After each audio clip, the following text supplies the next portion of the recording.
Pernah kepikiran gak sih buat apa sebenarnya lubang ketiga di stop kontak kita? Itu bukan sekedar hiasan loh. Itu tuh bagian dari sebuah perisai tak terlihat yang jadi penopang seluruh dunia kelistrikan kita. Nah kali ini kita bakal bongkar sama-sama misteri di balik pembumian listrik. Oke, coba bayangin deh. Listrik itu kayak air di dalam pipa. Kalau pipanya bocor, apa yang terjadi? Pasti airnya tumpah kemana-mana kan? Nah, listrik juga gitu. Waktu energi listrik keluar dari jalurnya, kita sebut itu gangguan atau fault. Dan ini bisa bahaya banget. Biar gampang ngikutinnya, kita bakal bagi pembahasan ini jadi 5 bagian. Kita mulai dari bahayanya dulu, terus solusinya apa, resiko kalau nggak pakai solusi itu, strategi-strategi yang ada, dan yang paling penting, kenapa ini semua relevan buat kehidupan kita sehari-hari. Oke, kita mulai dari akar masalahnya. Listrik itu kan harusnya ngalir di sirkuit yang tertutup.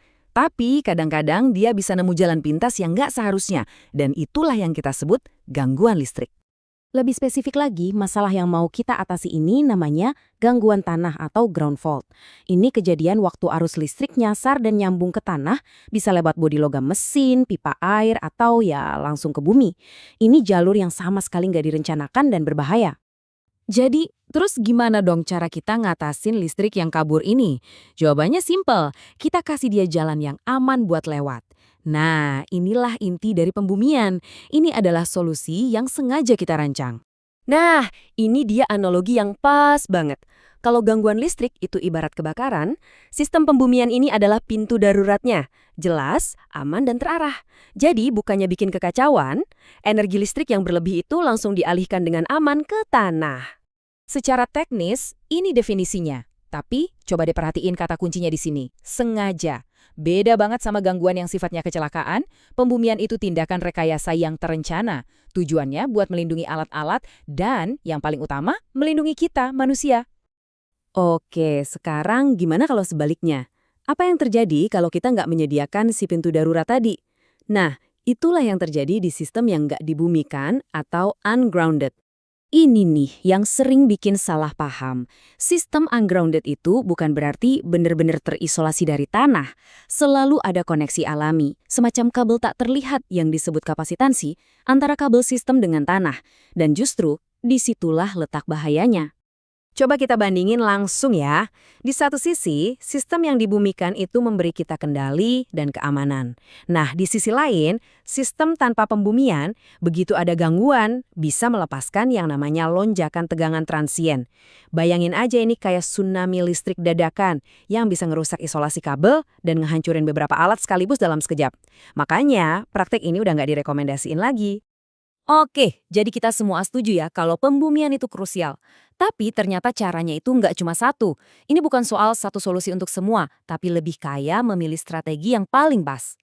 Intinya gini, pertanyaannya bukan mana metode yang paling bagus, tapi untuk kebutuhan ini, misalnya pabrik, data center, atau rumah sakit, metode mana yang ngasih keseimbangan paling oke antara keamanan dan keandalan operasional. Pada dasarnya ada 2 filosofi utama nih. Yang pertama kita sebut aja rem darurat. Tujuannya buat matiin sirkuit secepat mungkin. Yang kedua kita sebut alarm dan kontrol, di mana tujuannya itu buat mengelola gangguan sambil usahain sistemnya tetap jalan. Pembumian solid itu ibarat si rem darurat. Titik netralnya disambungin langsung ke tanah, jadi hambatannya rendah banget. Begitu ada gangguan, arus yang gede banget langsung ngalir. Dan ini sengaja dirancang buat langsung jeglekin MCB atau pemutus sirkuit. Pokoknya, safety first. Sistem langsung mati total saat itu juga.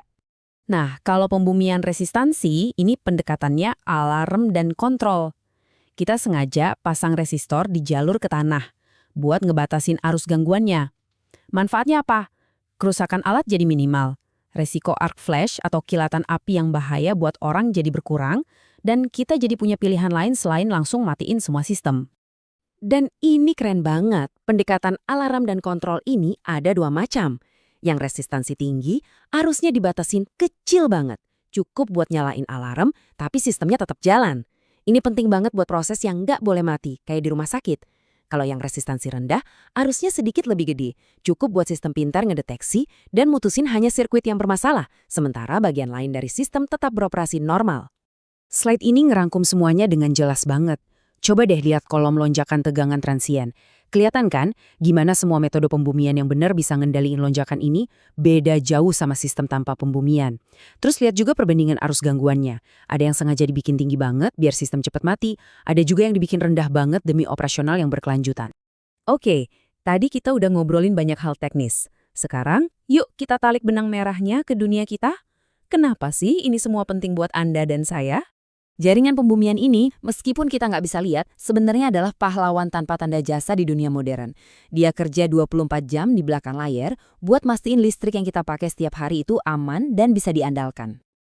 Ini ada di mana-mana, mulai dari ngelindungin data kita di cloud, mastiin pabrik bisa terus produksi, sampai ngejaga peralatan medis di rumah sakit tetap nyala. Dan ya, ujung-ujungnya kembali ke hal yang paling kita kenal, lubang ketiga di steker dan stop kontak kita. Itulah koneksi pribadi kita ke jaringan pengaman raksasa ini. Jadi, kalau ada satu hal yang perlu diingat dari semua ini, ingat aja 2 kata, kontrol dan deteksi. Mengontrol tegangan biar nggak merusak dan membahayakan, sekaligus menyediakan jalur khusus buat arus gangguan supaya bisa kita deteksi dan kita tangani dengan benar. Jadi, lain kali Anda nyolokin sesuatu, coba deh lihat lubang ketiga itu. Dan ingat kecerdasan rekayasa di baliknya. Ini jadi bikin kita mikir ya, sistem keselamatan tak terlihat apalagi sih yang setiap hari kita nikmati tanpa sadar, yang diam-diam bikin dunia kita jadi tempat yang lebih aman,